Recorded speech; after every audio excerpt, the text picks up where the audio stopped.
கவனி, இங்கே எவ்வளோ வந்துச்சு, இது இப்படியே இது செலக்ட் பண்ணி சப்ஸ்டியூட் எக்ஸுக்கு 78 அப்படின்னு போட்டு சப்ஸ்டியூட் பண்ணால் எப்படி வருது? இந்த கேள்வி எனக்கு அப்பயே வந்துச்சு, 2 float இந்த ஆன்சர் வருதா? அப்போ இது எப்போ வரும் சார்? 78 சைன் எக்ஸை நான் இது பண்ணால் அப்போ பாலினாமியலில் வரும், மேட்ரிக்ஸ் மல்டிப்ளிகேஷன் வரும். இந்த மாதிரி ஒரு a + bயை பார்த்துருப்ப, சரியா? a + b the whole square அப்படின்னு போட்டால் உனக்கு தெரியும் இதுதான் வரும்ன்ட்டு. a + b தை 34ன்னு போட்டு உன்னால் செய்ய முடியுமா? எக்ஸ்பேண்ட் பண்ணிப்பார். ஓகே, எவ்வளோ வருது?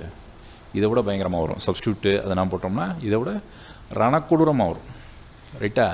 இப்போ இவரோட இதை போடுவோம், இந்த இருக்கு பற்றியா, இதெல்லாம் போட்டு இதில் டிஃப்ரென்ஷியேட் பண்ணி இதெல்லாம் போட்டு சப்ஸ்டியூட் பண்ணி பார்த்தீங்கன்னா வரும். ஸோ இதுக்கப்புறம் என்ன சார் சாஃப்ட்வேர் இருக்குது? காம்ப்ளெக்ஸ் நம்பர் சொல்லிட்டேன், இது சொல்லிட்டேன், பிளாட்டரை சொல்லிட்டேன், இது போக பேடுவான் கிராஃபரை சொல்லிட்டேன், மேத் ட்ராகன் சொல்லிட்டேன். இன்றைக்கி தான் ChatGPT. இதை யூஸ் பண்ண தெரியாமல் நீ யூஸ் பண்ணிவிட்டு எனக்கு இன்டர்நெட்டில் ஒருத்தன் ஏதோ சொல்லி கொடுக்குறான், இதில் எவனோ ஒருத்தன் சொல்லி கொடுக்குறான், எனக்கு ஒரு பெரிய மாமுனிவர் ரிஷி மாதிரி ஒருத்தர் சொல்லி கொடுப்பார், அது வரைக்கும் நான் உட்காந்துருப்பேனா? நீ உட்காந்தே கடை, சரியா? ஸோ நீயே தேடு. யாக்கஸ்னு ஒரு இது இருக்குது, டிரைவபிள் கேஸ்ன்னு இருக்குது, WX மேக்ஸிமான்னு இருக்குது. WX மேக்ஸிமானா ஆக்ஸ்ஃபோர்ட் யூனிவர்சிட்டியில் தனியாக இதே கொடுப்பாங்க, லெக்சரே கொடுப்பாங்க. ஏன் தெரியுமா? WX மேக்ஸிமான்றது வில்லியம் ஸ்கெல்டர்னு ஒருத்தர்னால உருவாக்குனது. இவர் யாருன்னு கேட்டால் US எனர்ஜி டிபார்ட்மெண்ட்டில் ஹை எனர்ஜி ஃபிசிக்ஸில் வேலை பார்த்தவர். இங்கே பார்த்தீங்கன்னா தெரியும், சரியா? ஸோ இதில் இவரை பற்றி கொடுத்துருப்பாங்க. இதுலேயுமே இருக்குது. டெவலப்பர்ஸ் இத்தனை பேர் இருக்காங்க, ஆனால் இதை உருவாக்குனவர் அவர் தான். இங்கே கற்றோடு குழல் ஆட ஆட நான் பாடிக்கிட்டு இருக்கும்போது அவன் என்ன பண்ணான்? அமெரிக்காக்காரன் இதை போட்டு விட்டான்.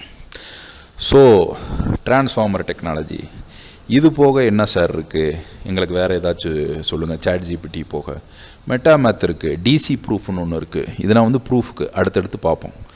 ட்ரீ ப்ரூவர் இருக்குது, மேக்ஸில் இன்புட் இருக்குது. இதில் ஏதாச்சும் நீ போய் நான் சொல்கிறேன்ல, நெட்டில் போய் தேடிப்பார், ஏதாச்சும் கிடச்சிச்சின்னா நான் நேரில் வரேன், என்னை சோட்டாலே அடி, செருப்பாலே அடி. கிடைக்காது. ஏன்னு கேட்டினா இப்போ இருக்கிற ஜென்ரேஷன் நெட்டில் என்ன தர்றானா இதை விட கேவலமாக தர்றேன். உன் பிள்ளை என்ன பார்த்துக்கிட்டு இருக்குன்னு உனக்கே தெரியாது, சரியா? அதனால் நல்லா பார்க்கவே எல்லாத்தையும்.